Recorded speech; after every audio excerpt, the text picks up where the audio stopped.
This person said that they are 51 and have had breast cancer. They had it 4 years ago, and chemo put her into menopause. She says, I have no desire to have sex at all due to very low hormones, and is asking just for some advice on, that sex drive. Gosh, I feel for her, especially after having breast cancer. That's so hard. So I know I don't know you personally, but I feel for you, or feel for anybody who's been through something like this that put them into menopause early. I know some women who've had hysterectomies early. It jump-started their menopause, and it is a very common thing, right, when all that estrogen leaves your body, for you not to desire sex as much. So I would say that I would encourage you to consider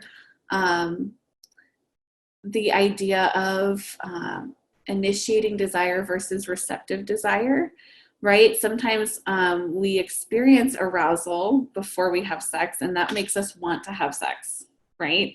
And when you have a hormone challenge going on, right, you might not experience that physiological arousal that you experienced before that made you want to have sex, right? And so instead, you can think about sex maybe a little bit differently, but it would look something like, I want to connect with my spouse.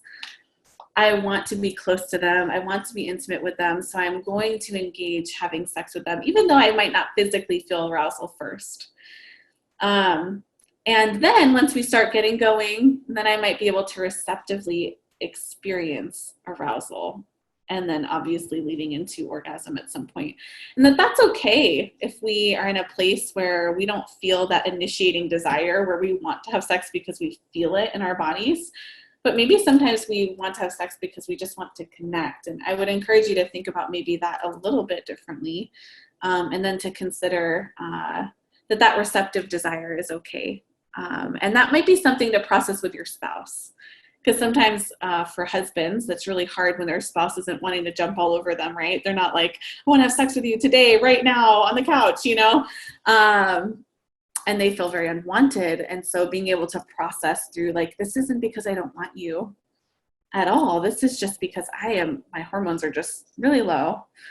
And so, me wanting to be with you, I want to connect with you.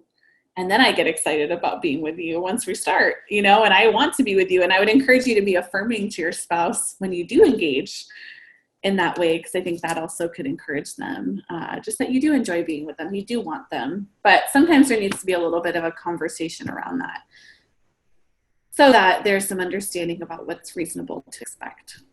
Yeah, absolutely. Is there ever a time like where, she says like she has very low hormones and, all of that, is it possible that there could be any sort of dysfunction or disorder happening? Well, I think where that like early menopause happened, there is sometimes doctors will have their patients to go on some hormone replacement because it does send them into menopause so early.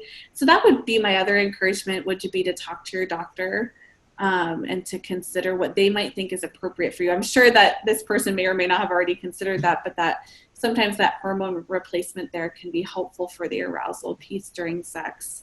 But every situation is different. So I'm not a doctor, so I just encourage you to talk to your doctor about that, and to maybe consider going on something like that might help the hormone dysregulation, which also can help other parts of early menopause too.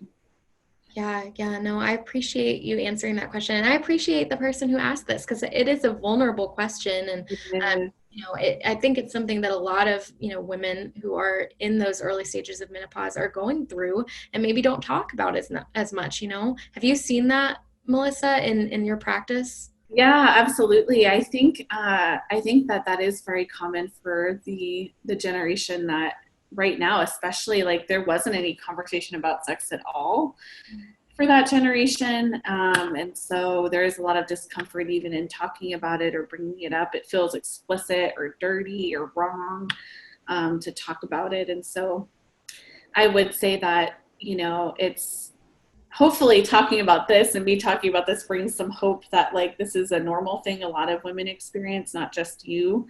Obviously women who have gotten hysterectomies experience this. Right. I wish we could create support groups. I wish we could create support groups for women who've had hysterectomies early, because they go through this very same thing where they hit menopause early, and it's especially full hysterectomies. So yeah, hopefully I'm answering your question. I'm trying to remember your question Yeah, now, no, but I think it's important to know that you're not alone, that like when you're going through, issues with your sex drive, issues of, infertility, all of these different things, I think we tend to isolate ourselves in that kind of hurt, and that confusion and disappointment. And I think it's so important that you're, mentioning that, there are a lot of women who experience this. And yeah, I wish there was a support group for them. yes, I really do. Like just for the emotional side of all that, because there's so much grieving they go through just as women as a whole, but even in the sexual department too, it's just so many pieces to it. But I would say also that there is a great resource too. It's called Celebration of Sex After 50. That might be a useful resource to anybody who is in a challenge like this, with their hormones changing after menopause. So.